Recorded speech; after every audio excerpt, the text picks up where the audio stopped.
When we imagine a perfect NBA superstar, we think of a player who takes care of his body, works hard in the off-season, during the season, has a strict diet and eating plan. Usually, those type of players achieve the most success. Obviously, not everyone can be super light. I mean, a 7-foot player can probably never weigh 170 pounds, and vice versa. A 6-foot player should never weigh 300 pounds. But the world is a weird place, and sometimes things don't happen how they're supposed to. Hello everyone, I'm Purple Prince, and today I want to talk about the crazy career of the heaviest player in the NBA history. Oliver Miller was a good college player. At 6'9" and 280 pounds, he was a bit undersized as a center, and he never was a high-usage, high-minute player. In 4 years for the Arkansas Razorbacks, Oliver Miller averaged 23.7 minutes, 12.2 points, 6.5 rebounds, and 2.5 blocks. Although statistically Miller wasn't a beast, he had his moments like blocking Shaquille O Neals' shot to force OT against LSU.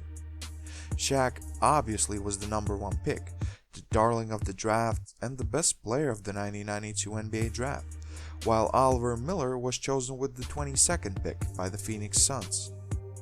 By that time, Oliver Miller's weight already was around 300 pounds, but he played good in limited minutes. In his first season, Oliver Miller played 19.1 minutes per game and averaged 5.6 points and 4.9 rebounds, which I guess was solid for a player who was taken at the end of the first round. And Miller was especially good in the playoffs, where he had some key plays to help Phoenix Suns get all the way to the NBA Finals, where they would of course lose to Michael Jordan and the Chicago Bulls. Next year, Oliver Miller was having a greater impact on the court. In 25.9 minutes per game, he averaged 9.2 points, 6.9 rebounds, and 2.3 blocks. Seemed like he was improving, yet at the same time, he got bigger in the size as well. And not only that, he was charged with a rape allegation, and the Phoenix Suns gave up on him. Oliver Miller was now a Detroit Piston, but only for 1 year.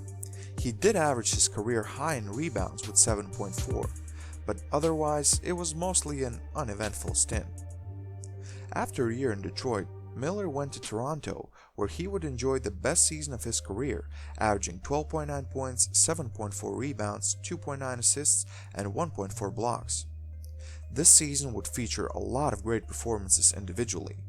35 points, 12 rebounds, 9 assists, 4 steals, 3 blocks, 1 game. 13 points, 12 rebounds, 7 assists, 6 steals, 3 blocks in another game. The man of his size was seriously flirting with triple doubles and even quadruple doubles. But also, this season would feature one of his meltdowns. On December 5, 1995, in a game against the Seattle Supersonics, after not receiving a call, Miller flipped out and was ejected by a replacement referee.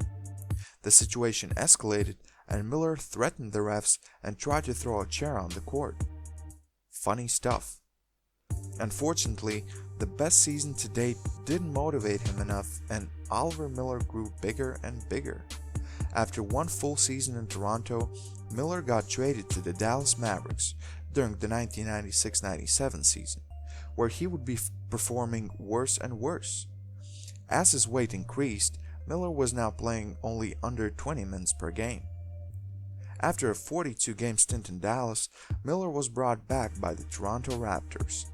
There, he would play for another 2 years, somewhat regaining his average career numbers. Then, he played only 4 games for the Sacramento Kings in the 1998-99 season, before returning to the team that originally drafted him, the Phoenix Suns. In Phoenix, he was notably out of shape, but managed to play in 51 games, averaging 6.3 points and 5.1 rebounds. After 1 short season in Phoenix, Miller went overseas, where he played basketball for various teams in Europe and China. After 3 years away, Oliver Miller would try out for an NBA return, but the problem was his size.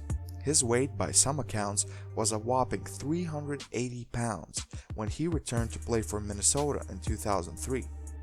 His NBA career ended after 48 games with the Timberwolves, just 10.5 minutes per game, 2.5 points, and 2.7 rebounds. Miller's NBA career ended, but his basketball career continued. Oliver Miller continued to play till 2010 for teams like Gary Steelheads, Texas Tycoons, and Lawton Fort Still Cavalry. In total, for his career, Oliver Miller played for 18 professional basketball teams, but I bet just like me, you haven't even heard about most of those teams. Here's Oliver Miller's career stats in the NBA. 493 games played, 6 NBA teams, and averages of 7.4 points, 5.9 rebounds, and 2.2 assists.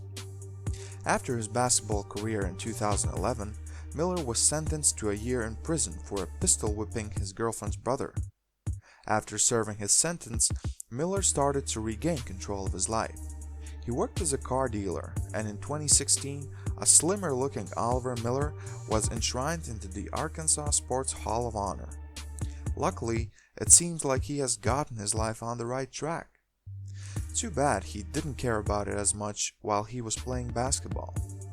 Oliver Miller was a really skilled basketball player with a great passing ability. Unfortunately, his weight issues plagued him for his whole career, and what could have been a great NBA story just turned into a definition of the heaviest player ever in the NBA. Thanks for watching, guys. Did you see Oliver Miller play? Obviously his weight slowed him down, but do you think he could have been a great NBA player if he could control his weight? Whatever your thought is, leave a comment below and drop a like on this video.